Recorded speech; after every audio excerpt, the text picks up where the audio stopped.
que vous portez bien. Donc, je suis contente d'avoir pris le temps, en fait, de pouvoir vous préparer une petite capsule sur des idées éducatives à faire pendant les vacances des fêtes qui s'en viennent avec vos enfants d'âge préscolaire, mais aussi avec vos enfants d'âge scolaire, parce que tout ce que je vais vous montrer aujourd'hui est adaptable pour vos enfants. Donc, ça fait longtemps que je l'ai dit, ça fait longtemps que je le répète. Moi, mon objectif premier avec les enfants dont j'ai la responsabilité, c'est vraiment qu'ils s'amusent, oui, mais qu'ils s'amusent tout en apprenant certains concepts qui vont vraiment leur faciliter leur passage vers la grande école. Donc, sans plus tarder, je vais commencer. Tout ce que je vous présente aujourd'hui, il y a du matériel de la boutique, mais il y a aussi des trucs que vous allez pouvoir vous procurer vous-même, fabriquer vous-même. Mon objectif, c'est vraiment de vous donner des idées pour meubler certaines périodes pendant les vacances qui risquent d'être plus tranquilles, étant donné qu'avec la situation actuelle, on n'aura pas le droit de vraiment se voir. Donc, tant qu'à jouer ensemble en famille, mais aussi bien rendre l'utile à l'agréable et mettre de l'avant des concepts scolaires sans que les enfants s'en rendent compte. Première activité que je vous présente ici, tadam! Dans mes petites pochettes Amazon dans lesquelles je peux tout classer, c'est vraiment la vie. Je vous présente un petit jeu de dénombrement que j'ai fait avec ça ici. Donc, ce que vous voyez, c'est tous des petits cartons sur lesquels il y a des sapins tracés. Puis, je suis allée coller des petits collants là, qui me faisaient penser à des boules de Noël. Je les ai trouvés chez Dollarama. Et le but du jeu est assez simple. En fait, l'enfant doit compter les boules, puis aller choisir la bonne pince. Regardez ici les petites épingles comme elles sont mignonnes chez Dollarama en forme d'ampoule. Puis venir la poser sur le tronc de l'arbre. C'est super pertinent que vous allez voir souvent. On dit à mon enfant, c'est compter, nanana, je suis contente, 1, 2, 3, 4, 5. Mais ce qu'on comprend quand on fait une activité comme celle-là, c'est que savoir compter, ce n'est pas uniquement connaître la chanson des chiffres, mais c'est bien d'avoir la capacité de, ce qu'on appelle les nombres, c'est de faire suivre notre œil, notre bouche, notre main en comptant. Pas faire par exemple 1, 2, 3, 4. Vous comprenez? 1, 2, 3, 4. C'est le temps de se pratiquer ensemble. Puis même si vos enfants sont plus jeunes, tu sais, moi par exemple, ma plus jeune ici qui a 2 ans, elle s'amuse à le faire puis elle compte à sa façon. Mais écoutez, c'est un contact avec l'apprentissage quand même s'il n'est pas exact. Le but, c'est pas d'apprendre tous ces chiffres, c'est de s'amuser avec les chiffres. Donc, un petit jeu ici super gagnant. Et je continue puis je vais vous réserver une belle petite surprise pour plus tard. Regardez bien. Donc là, c'est mes petits sapins ici dans ma pochette. J'ai fait les chiffres de 1 à 12, mais c'est sûr que si vous avez des enfants qui sont rendus plus loin au niveau de leurs apprentissages, il n'y a rien qui vous empêche de faire des nombres plus gros. Prochaine activité, mon bingo des lettres. Et là, je suis assez contente de mon idée. Le même sapin, dans un format un petit peu plus grand, sur lequel j'ai pris un petit crayon noir à pointe fine, puis je suis allée indiquer les lettres de l'alphabet. Puis là, je me trouvais drôle, fait que j'ai écrit des petits mots, sapin, Noël, je vais vous montrer ça comme ça ici. Magie, tout est là. Et mon Dieu, vous voyez ma belle lumière dans mon reflet, mais écoutez, si on veut que ce soit beau, il faut ce qu'il faut. Donc, c'est ça que je vous dis, bingo de Noël. Le jeu est vraiment simple. Ah, flûte, pour faire exprès, j'ai pas mes jetons. Des petits jetons translucides de rouge, vert, bleu. Il y en a chez Dollarama, il y en a chez Maxi Dollar, il y en a sur Amazon, il y en a partout. On pige une lettre, puis après ça, l'enfant il doit aller la trouver sur son sapin, puis mettre le jeton dessus. Fait qu'à la fin, ça fait une super belle image remplie de couleurs. C'est ludique, puis encore une fois, tu n'as pas besoin de te connaître et de maîtriser ton alphabet. C'est presque un jeu d'observation finalement pour les plus jeunes qui doivent retrouver la même lettre, le même trait. Puis pour les plus vieux, en maternelle, première année, deuxième année, c'est un excellent moyen d'aller consolider les apprentissages de l'alphabet. Donc encore une fois, même carton, deuxième format, une autre activité. Je vous montre ma dernière activité en fait avec ces cartons-là. Et là, regardez, once again! Et là, je vous montre une activité à partir de ce carton-là qui est un sapin vu qu'on est dans le temps des fêtes. Mais ça va sûrement vous donner de l'inspiration pour faire la même chose en 853 000 concepts. Sur le même sapin que je vous montre depuis tantôt, en grand format, ça devient un tapis de pâte à modeler. Fait que là, encore une fois, je vous invite à leur consulter la rubrique, là, la publication que j'ai faite sur le post si jamais vous n'avez pas de plastifieuse. Mais les tapis de pâte à modeler, en fait, c'est pour guider l'inspiration des enfants, pour les guider dans leurs activités. Vous comprendrez ici avec le sapin que l'objectif, c'est de faire des boules de pâte à modeler, de faire des guirlandes, de faire des serpents. Toutes des activités de motricité fine tellement pertinentes qui ne nécessitent pas un crayon à tenir pour se pratiquer, mais qui va aller renforcer les muscles dans les doigts de façon différente, qui va pratiquer la patience aussi, la précision, puis qui va, qui va amener vos enfants à développer leur côté artistique. Hein, parce que je veux dire, il n'y a pas de règle à suivre pour décorer ton sapin de Noël, tu le fais comme toi tu veux. Donc, la bonne nouvelle de ce que je vous annonce en ce moment, c'est que pour 50 sous sur notre boutique Etsy, vous obtenez le fichier des sapins, les plus petits, les moyens et les plus gros à faire imprimer. Moi, j'ai fait cette activité-là, mais à partir de là, c'est libre à vous de les faire comme vous voulez, puis d'aller plus loin que ce que moi je propose. Là. Vous pourriez même faire un jeu d'association, un jeu de mémoire avec les plus petits sapins. Et là, ce que je veux vous dire, c'est que ça a l'air niaiseux comme ça qu'on vous propose des sapins. J'en ai tellement cherché des tracés de sapins qui allaient imprimer sans fond arrière. J'en ai jamais trouvé. Alors, Kat, elle les a fait. Moi, j'ai juste imprimé sur un carton vert, puis j'ai juste le tracé de mon sapin. J'aurais pu aller découper sur la ligne. Ça me tentait pas, c'est trop compliqué, j'ai préféré faire des formats carrés. Donc, simplementmarilou.com, dans la section matériel pédagogique, pour 50 sous, vous avez déjà les tracés des sapins dans ces formats-là.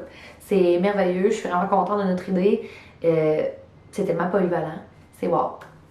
On continue. Donc, prochaine activité, c'est avec les mots étiquettes de Noël. Et là, je sais qu'on en a souvent parlé.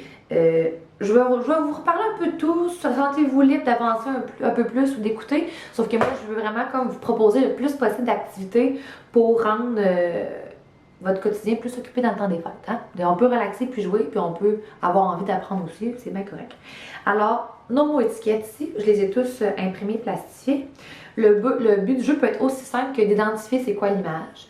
Hein, des fois, développer le vocabulaire des enfants liés à Noël, c'est quelque chose qui se fait bien avec les enfants à partir de 18 mois, mais qui se consolide jusqu'à 4 ou 5 ans même.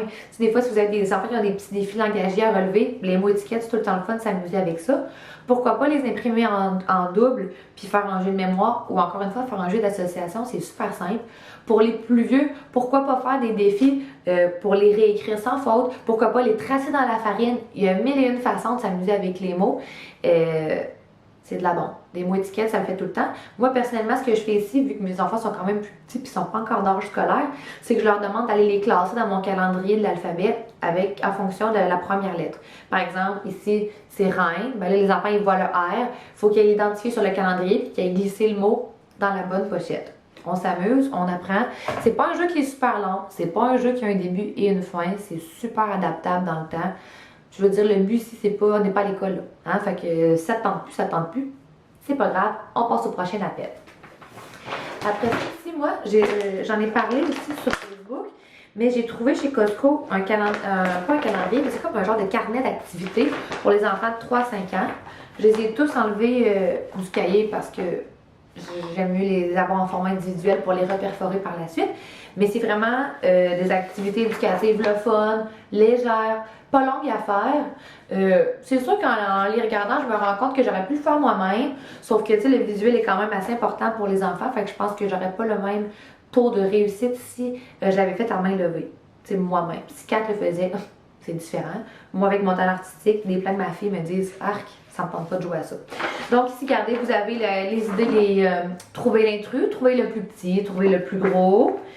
Ici encore une fois, il faut, regardez, trouver l'image qui est identique. Je pense que j'ai payé ça comme 8 ou 9 $ chez Costco, je vous le dis, ça vaut vraiment la peine. Puis je le sais qu'il y a d'autres entreprises encouragées, tu sais, Renaud Bré, toutes ces affaires-là, sauf que pour le prix Costco, ça vaut la peine de s'arrêter puis de regarder. Puis je le sais que là, moi j'ai la version 3 à 5 ans, mais il y avait aussi une version comme 5 à 7 ans. C'est vraiment facile à faire, il y a même des coloriages intégrés dedans. Fait que c'est vraiment merveilleux. Je vais sûrement avoir des questions pour mes pochettes. C'est également Amazon, ça vient en paquet de 25, ça coûte presque rien, puis c'est vraiment une belle façon de conserver vos documents. Pour aller plus loin, j'ai trouvé chez Dollarama ces fameux petits cahiers tellement populaires avec les petits pinceaux. Là, c'est sûr que ça, c'est le pinceau à Eva là, qui va avec un autre cahier, mais le principe est le même. C'est la peinture magique. Que vous soyez en auto, que vous soyez à la maison, excusez-moi, c'est parce que le mien commence à plus avoir d'eau puis je suis pas dans le bon angle. C'est merveilleux. Puis quand ça sèche, ça disparaît. Fait que ça se réutilise super longtemps. J'en avais déjà avec de la marque Melisande que j'utilise à l'année. Mais comme ça se garde longtemps, ça me dérangeait pas d'en racheter. Puis là, vous voyez, j'ai pris celui-là avec le bonhomme de neige, mais il y en avait encore plus de thématiques de Noël avec des Pères Noël. Dollarama, 3,50. C'est vraiment chouette, puis ça se glisse même bien dans un bon Noël. Tu sais, même tu vas au restaurant, là, moi j'adore avoir des activités sur le pouce, comme je les appelle. C'est vraiment gagnant sur toute la ligne. Dollarama. Et on continue. Après ça, activité de préécriture, j'en ai parlé tout récemment, je vais vous en montrer comme deux tout de suite. Les traits. les fameux traits, excusez-moi, on les voit pas, sont comme tracés en pâle. Hein. En fait, le but du jeu est assez simple. On part du point, puis on doit se rendre à l'image sans lever le crayon le plus possible. Le but, pratiquer la motricité fine, se familiariser avec les traits qui vont former les lettres. C'est sûr que j'en avais déjà vu avant, j'en avais déjà acheté avant, puis souvent c'est comme on partait d'une image à une autre.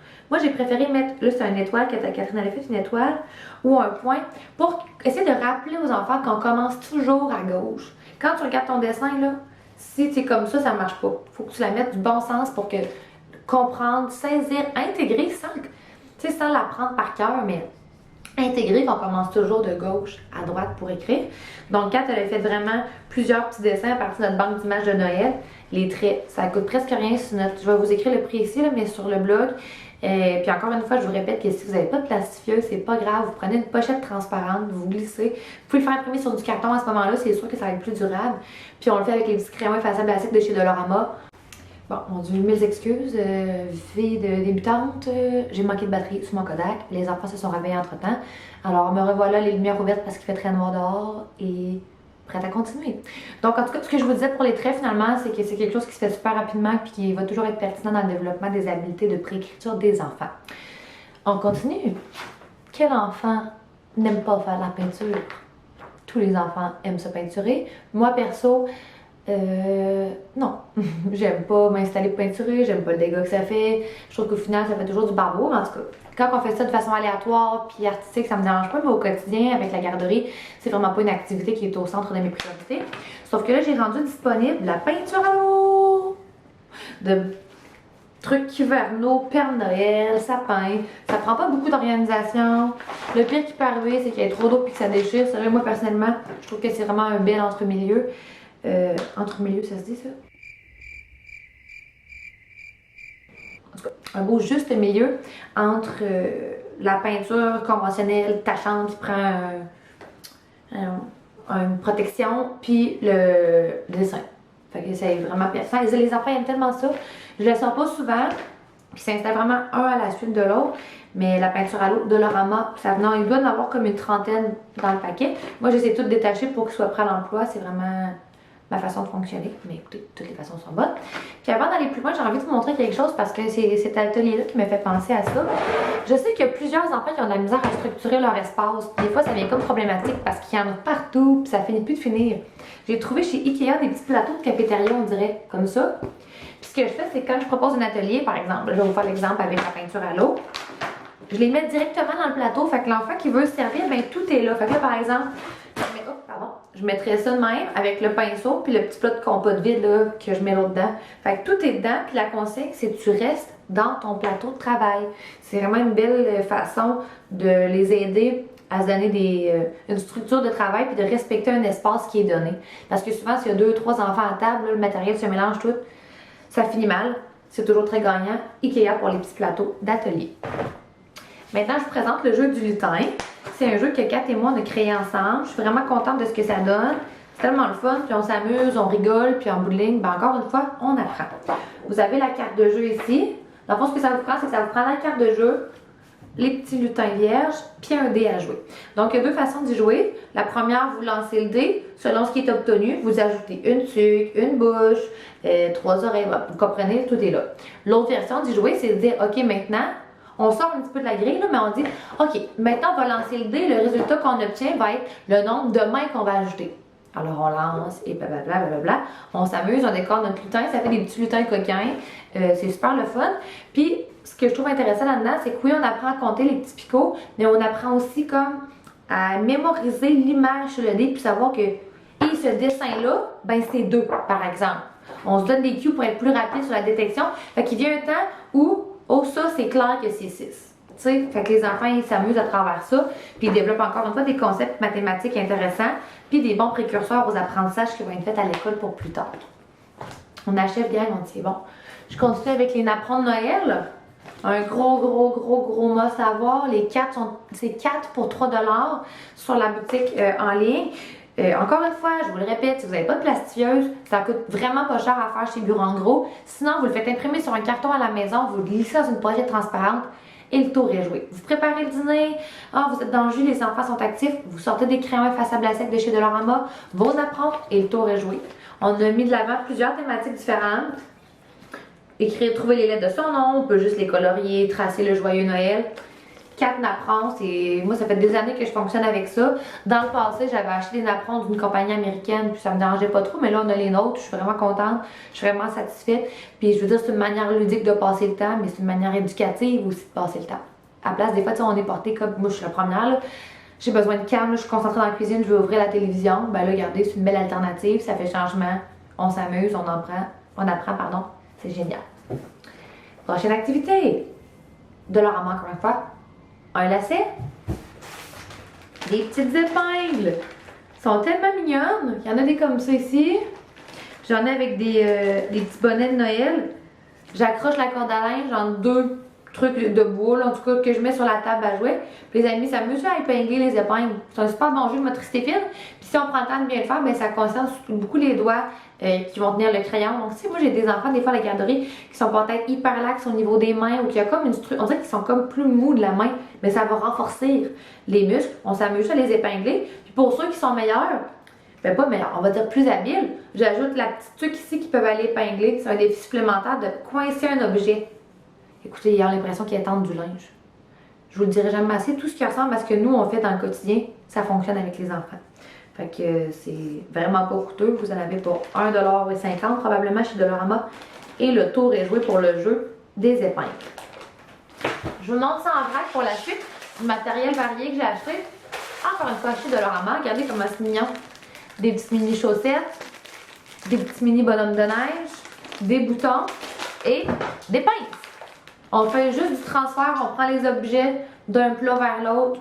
Et le tour est joué. Ils peuvent jouer à ça super longtemps. Deuxième utilité que vous allez voir dans les prochains jours apparaître dans la garderie, je les mets dans mon bac de riz de Noël. Donc j'ai fait du riz de couleur vert et du riz de couleur rouge. J'ai aussi un article à ce sujet sur le blog pour savoir comment se faire du riz de couleur. Je mets ça dans ma boîte. On joue avec des pinces, avec des tasses à mesurer, on vide, on transverse, on manipule. C'est le gros coup de cœur de la garderie à toutes les fois que je le sors. Je le sors pas souvent parce qu'il faut être conscient que ça va faire du dégât, c'est sûr, mais c'est pas grave. Si vous voulez avoir l'esprit tranquille et vos enfants s'amusent vraiment, les bacs sensoriels, c'est toujours de la bombe. C'est sûr qu'avec les boutons, je pourrais aussi faire une activité de tri, à les mettre par couleur ou les classer par grandeur. C'est encore un concept lié à l'apprentissage des mathématiques plus tard. Donc, tu sais, je sais pas si vous, comme vous prenez le pouls de ce que je vous dis, vous vous en rendez compte, mais tout une possibilité d'apprentissage dans ce qu'on fait. Il suffit d'aller voir plus loin puis de se donner la peine en fait d'y réfléchir, mais bien guidé, bien animé. Les enfants ont tout ce qu'il faut pour apprendre avec des objets à portée de main. Je sais qu'ils se vendent des beaux jeux de société pour travailler, puis travailler des concepts, puis oui, c'est vraiment cher. Sauf que je veux dire, il vient un temps des fois où ça coûte cher. Puis moi personnellement, ça me tente pas tout le temps de mettre mon budget là-dedans. Fait que je vous propose des petites alternatives qui coûtent pas cher, qui vont travailler la plupart des mêmes concepts. Puis c'est ça. Écoutez, c'est ce que j'avais à vous dire par rapport à ça. Il me reste une chose à vous montrer. Ah non, 2. Je vais vous montrer. Assez simple. Un petit jeu de cartes. Tout mignon. Avec les enfants, jouer à la batteur. On essaie d'identifier les plus grands chiffres. C'est sûr que c'est les plus vieux qui peuvent jouer à ça. Mais c'est ça. J'aime beaucoup ce jeu-là. Eva, je suis occupée, tu attends. Alors, dernier jeu. Les guirlandes de Noël. Et là, je l'ai déjà montré. Puis c'est un petit jeu. Mon Dieu, vous dites, hein, Seigneur Zambert, jeu d'école. Oui, mais non. Les enfants ont tellement pris de plaisir à décorer leur petite guirlande, OK? T'as ta petite guirlande vierge ici. On a fait des mini-ampoules, sont tellement mignonnes, de 4 couleurs. Excusez-moi le focus, OK? Et le but du jeu est assez simple. C'est soit de se créer une suite, ou soit d'en inventer une, ou soit, bon, créer, inventer, c'est la même chose, ou de poursuivre une suite que j'ai commencée. Par exemple, moi, je pourrais établir que la suite à compléter est bleu et rouge. Alors, je place mes 2 premières ampoules. Je vais vous montrer un peu comme ça. Puis là, après ça, je vais demander à Eva de continuer la suite. Puis après ça, ben là, elle va me la dire. Bleu, rouge, puis on évalue si elle a respecté jusqu'à la fin. Je vous le dis, tout ce qui a rapport aux suites, ça concerne le parcours scolaire de la maternelle au secondaire 5. Donc, après ça, à partir de là, vous pouvez faire une suite à 2 couleurs, vous pouvez faire une suite à 3 couleurs, vous pouvez faire une suite dans le formule ABC, mais ABBA aussi. Il y a moyen d'aller plus loin pour adapter le concept pour vos enfants qui vont être plus vieux. Puis je veux dire, c'est un raisonnement qui n'est pas inné, qui vient avec la pratique, mais en deuxième année, je veux dire, il y a moyen de faire une suite plus complexe. C'est super intéressant. Puis si vous avez des enfants qui sont plus jeunes, qui veulent jouer, moi c'est ça ici qui arrive à la garderie, j'ai un groupe multi-âge. Donc tu sais, par exemple, pour mes deux plus vieux, ils vont la faire la suite à 2 couleurs, la suite à 3 couleurs. Mais pour les plus petits qui veulent tellement faire comme les grands, ben je leur propose de faire la suite qu'ils veulent, puis ensemble on va identifier c'est quoi les couleurs. C'est pas le même apprentissage, sauf que ça les garde impliqués, puis ils ont l'impression, ben ils n'ont pas l'impression, ils apprennent eux autres aussi, puis je pense que c'est quelque chose qu'il faut nourrir chez eux, que c'est pas parce qu'ils sont plus petits qu'ils sont trop petits. On adapte, tout est faisable, tout est réaliste. Je vais vous mettre le prix ici aussi, mais c'est disponible sur la boutique. C'est vraiment cute, puis je veux dire, vous allez pouvoir vous en servir longtemps. Même une fois rendu à l'école, il y a un devoir à faire, ça concerne les suites, c'est difficile, pardon. Tu sors ton jeu des suites, puis le tour est joué, on s'amuse en apprenant. C'est vraiment le mot d'ordre. Alors, j'ai dit beaucoup de choses, je vous ai présenté beaucoup de trucs, je vais tout vous mettre ça dans la bio du vidéo si jamais ça vous intéresse. Encore une fois, j'espère que vous avez apprécié, que je vous ai donné des petites idées, ça n'a pas besoin d'être compliqué pour être éducatif puis pour être pertinent, et je vous souhaite vraiment de passer un beau temps des fêtes et d'en profiter au maximum. Je sais que c'est peut-être une période qui risque d'être anxiogène pour certaines mamans, même des papas, c'est pas toujours évident. Tu sais, on est habitué d'avoir un temps des fêtes qui déborde d'activités puis de rencontres familiales. Puis là, on est quand même à la maison, tout est fermé. Alors, rendons ça agréable et positif, on s'amuse puis on en profite bien. Prenez soin de vous autres et on se dit à bientôt.